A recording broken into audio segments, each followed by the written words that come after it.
굳이 왜 문자를 만들려 하십니까? 세상의 모든 지식을 백성들에게 나눠주고 싶다. 세상에서 가장 완벽한 문자 중 하나인 한글.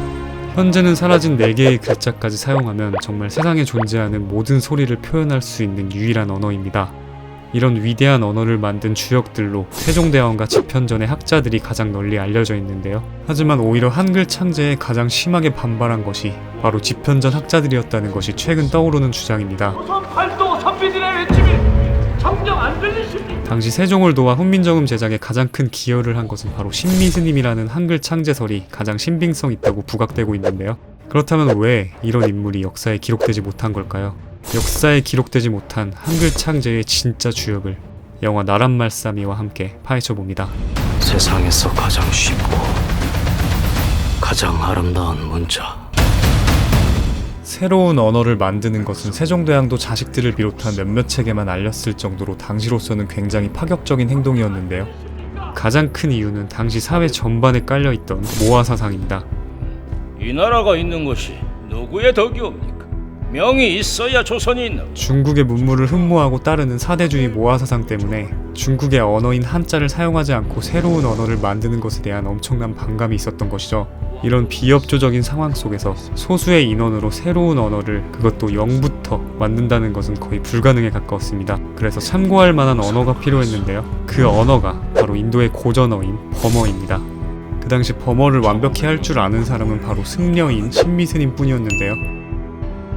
하지만 조선 초기는 불교를 배척하고 억압하는 숭유 억불 정책이 만연하던 시기였기에 승려는 개만도 못한 취급을 받고 있었습니다. 왜 절을 하지 않는 거냐? 걔가 저러는 거 보셨습니까? 네, 봤는데 이런 시대 상황에서 한자에 반하는 새로운 언어를, 그것도 천하디천한 스님과 함께 만들었다는 것이 알려진다면 관료들부터 시작해 모든 양반과 선비들이 들고 일어날 것이 불보듯 뻔했던 것이죠.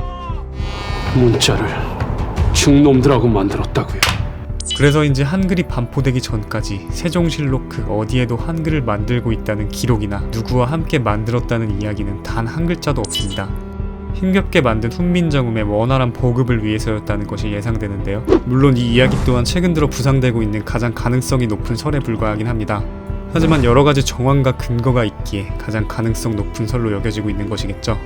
그 근거들을 말해보자면, 먼저 한글로 만들어진 첫 번째 것들이 바로 불교 서적이라는 점과 연산군 때까지 한글로 발간된 문헌의 65% 이상이 불교 관련 서적이었다는 겁니다.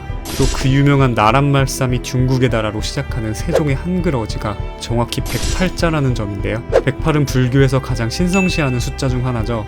게다가 이 글이 적혀있는 월인석보의 1권이 정확히 108쪽입니다. 마지막으로 훈민정음 해례보는 모두 33장으로 이루어져 있고, 훈민정음의 자음과 모음의 개수는 총 28자인데요.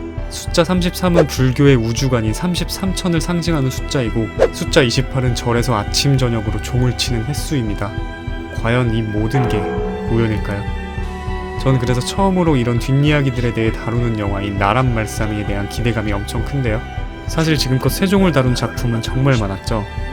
가장 많은 분들이 알고 있는 세종인 뿌리 깊은 나무의 한석규, 지랄하고 자빠져. 대왕 세종에서 또 다른 포스를 보여준 두한이 형, 4달러. 아이고 말고, 언제 목이 달아날지 모르니 조심하라고. 4달러. 배우 주지훈 또한 조금은 어리고 코믹스러운 세종을 연기했었죠. 영화 나란말싸미에서는 기존에 우리가 알던 세종 대왕이 아닌 인간 세종의 모습을 표현할 것 같은데요. 대한민국의 대표 배우라고 할 수 있는 송강호가 연기하는 인간 세종은 어떤 모습이 나올지 정말 기대됩니다. 국가랑 국민입니다.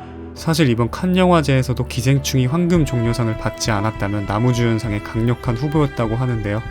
개인적으로 생각하기에 특히 사극을 맡았을 때 더 엄청난 연기력을 보여준다고 생각하는 배우여서 영화 사도 때의 영조와는 다른 또 다른 매력을 기대해봅니다. 마지막으로 천만 영화 괴물 이후 13년 만에 호흡을 맞추는 송강호 박해일의 조합도 빨리 보고 싶네요. 지금 이 순간에도 사용하고 있는 우리 언어가 있다는 것에 감사하며 영상을 마치겠습니다. 한글 창제의 숨겨진 뒷이야기를 영화 나란말싸미에서 만나보시기 바랍니다. 지무비였습니다. 나란말싸미 중국의 나라 문자와로 서로 삼았디 아니할세.